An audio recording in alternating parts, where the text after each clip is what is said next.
La parole est à Madame Gatel. Merci Madame la Présidente, Monsieur le Ministre, mes chers collègues. La dégradation de la santé mentale chez les plus jeunes est particulièrement inquiétante et concerne tant les enfants, les adolescents que les jeunes adultes. Un lycéen sur 10 déclare avoir déjà fait une tentative de suicide.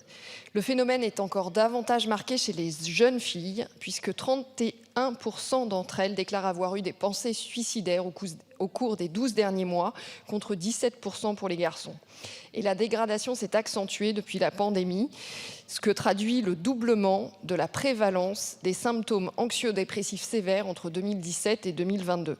Alors les différentes mesures prises depuis 2017 ont mis fin à des années de sous-investissement pour la psychiatrie, longtemps perçue comme le parent pauvre de notre système de santé.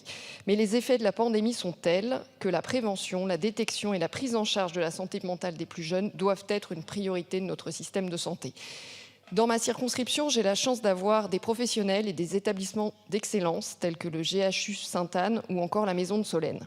Afin de construire ensemble des réponses adaptées pour faire face aux enjeux, j'ai organisé un CNR santé mentale il y a 18 mois avec un certain nombre de recommandations qui ont été faites. Premier volet, la formation et la sensibilisation de l'ensemble des acteurs en contact avec les jeunes. Je pense évidemment aux professionnels de santé, mais également aux pairs, très utile pour les jeunes adultes.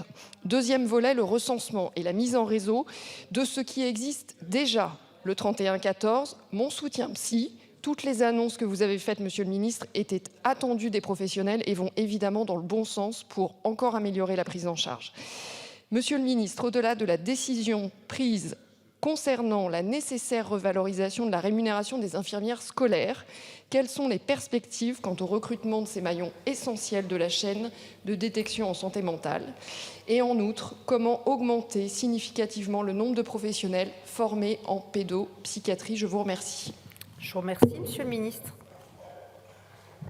Merci Madame la Présidente, Mesdames et Messieurs les députés. Cher Maud Gatel, vous avez parlé de l'importance de la prévention et des attentes des professionnels que vous avez rencontrés, effectivement. La prévention, elle est au cœur de l'action, effectivement, et des mesures prises que je développe depuis déjà quelque temps. Permettez-moi juste d'ajouter, parce qu'on n'a pas eu l'occasion encore d'en parler, de la campagne d'information hashtag J'en parle I, du dispositif Le Feel Good, destiné aux jeunes de 11 à 24 ans. Permettez-moi de parler aussi du site Psycom, qui a été créé en 2023 et qui, avec 700 000 visites aujourd'hui, qui est donc une explosion effectivement des visites, et le premier site de ressources consulté par les jeunes pour justement se renseigner sur l'ensemble des dispositifs d'accompagnement qui existent. Ça, c'est de la formation. J'ai évoqué aussi le dispositif de secourisme mental, les 114 000 jeunes qui ont été formés au 1er avril de cette année, l'objectif de 150 000 jeunes d'ici fin 2025, qui là aussi permettent, parce qu'ils sont formés, de repérer des signaux faibles, des jeunes qui effectivement commencent à être en détresse ou donnent des signaux d'être en détresse.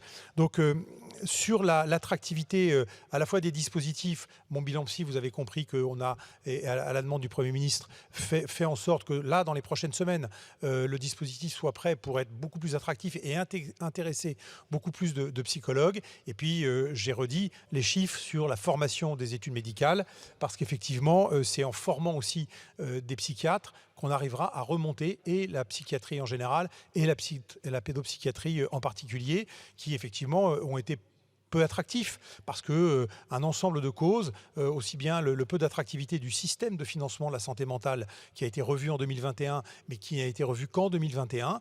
Donc tous ces aspects vont finir par effectivement nous permettre que beaucoup plus de soignants se tournent vers la santé mentale demain qu'aujourd'hui. C'est un long chemin, parce que pour former un médecin, c'est un long chemin. Je vous remercie. La parole est à Monsieur Pradal.